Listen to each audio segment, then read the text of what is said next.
Sa pagbubukas ng makasaysayang impeachment trial laban kay Sara Duterte sa Senado, isang matatag at dominanteng tinig ang agad na humarap sa prosecution. Si Attorney Sheila Sizon ang itinalagang lead defense counsel ng Vice Presidente. Isang tungkuling nagdala sa kanya sa harap ng isa sa pinakamahalagang legal at pampulitikang usapin sa bansa. The Philippine Showbiz List presents. Sino si Sheila Sizon, lead defense counsel ni Sara Duterte? Early life and academic excellence. Isinilang noong 1976, si Attorney Sheila C. Sizon ay kilala sa mundo ng batas bilang isang fierce litigator. Ang kanyang kahusayan sa akademya ay nagsimula nang siya ay maging isang natatanging scholar at matagumpay na nagtapos sa Quezon City Science High School bilang bahagi ng tanyag na Science High School System ng bansa. Matapos ito, nagpatuloy siya sa University of the Philippines, Los Baños, kung saan pinalawak niya ang kanyang husay sa sining at komunikasyon sa pagkuha ng Bachelor of Arts in Communication Arts, major in Writing. Sa kanyang pananatili sa UPLB, ipinakita ni Sheila ang kanyang galing sa pamumuno sa pamamagitan ng pagtatatag at pamamahala sa iba't ibang organisasyon sa university, kabilang ang pagiging Lady Chancellor ng UP Sigma Alpha Nu Sorority. Hindi lamang siya naging pinuno, kundi naging boses din ng mga mag-aaral bilang opinion editor na opisyal na pahayagang pang-campus. Ang kanyang tala sa pangangatwiran ay umabot din sa entablado ng debate, kung saan nasungkit niya ang parangal bilang Best Speaker at Best Campus Debater sa UP Campus Debate sa loob ng dalawang magkakasunod na taon. Ipinagpatuloy niya ang kanyang hilig sa katotohanan sa San Sebastian College of Law, Recoletos, kung saan siya ay naging consistent Dean's Lister at nagtapos bilang class valedictorian sa ilalim ng buong scholarship mula sa Recoletos Order. Dahil sa kanyang pambihirang akademikong marka, ginawaran din si Sheila ng prestihiyosong Excellence Medal mula sa Recoletos Educational Apostolate of the Philippines, kung saan siya ang naging kauna-unahang nakatanggap ng naturang parangal. A fierce litigator in the courtroom.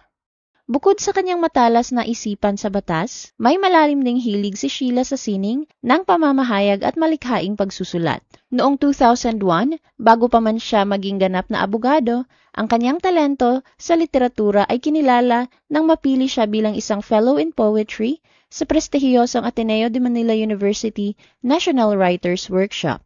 Ang kanyang malikhaing talento sa pagpili ng mga salita ay naging malaking ambag sa kanyang estilo sa pagpapanig sa korte. Matapos opisyal na maipasa ang Philippine Bar Examinations noong 2014, pumasok si Sheila sa 4th run Narvasa and Salazar Law Offices noong sumunod na taon.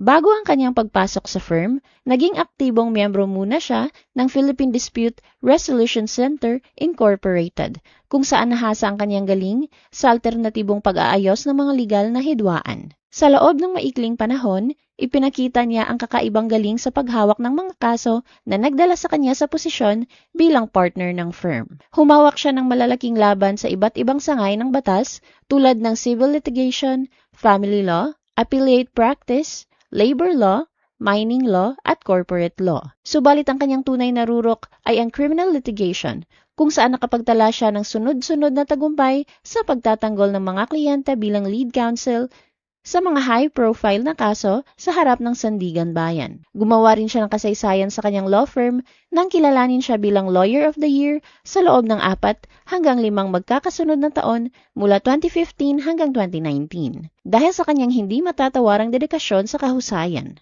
Ayon sa paglalarawan ng kanyang sariling law firm, si Sheila ay isang abogado na umaatungal sa litigation arena at matapang na tumatanggap ng mga legal na laban na hindi basta-basta kayang hawakan ng mga ordinaryong abogado.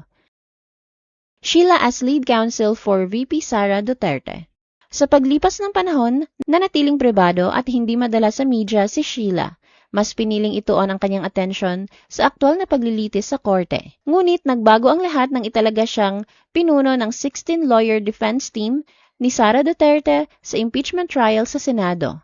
At sa pagsisimula ng impeachment trial noong July 6, 2026, agad na naramdaman ang bagsik ng legal na depensa niya sa Senado. Direkta niyang hinarang ang hiling ng prosecution na personal na i-arraign at basahan ng 23 pahinang sakdal ang Vice Presidente. Ginamit ni Sheila ang mismong impeachment rules ng Senado upang patunayan na sapat na ang presensya ng mga abogado upang katawanin ang akusado at ang pagbasa ng mahabang sakdal ay pag-aaksaya lamang ng oras ng hukuman. Ang mosyon na ito ni Sheila ay formal na pinaburan at pinagtibay ng Senado bilang unang malaking panalo ng depensa. Binigyang diin ni Sheila sa kanyang opening statement na ang burden of proof o ang responsibilidad na magpatunay ng krimen ay buong nakasalalay sa mga nag-aakusa at mananatiling inosente si Sara maliban na lamang kung maghain ang prosekusyon ng mga ebidensyang kapani-paniwala at katanggap-tanggap sa batas. Bueneltahan din niya ang naunang proseso sa Kamara na tinawag niyang isang biased at mini-trial at ipinaalala sa Senado ang desisyon ng Korte Suprema noong July 2025 na nagpawalang bisa sa mga naunang hakbang ng Kamara dahil sa grave abuse of discretion.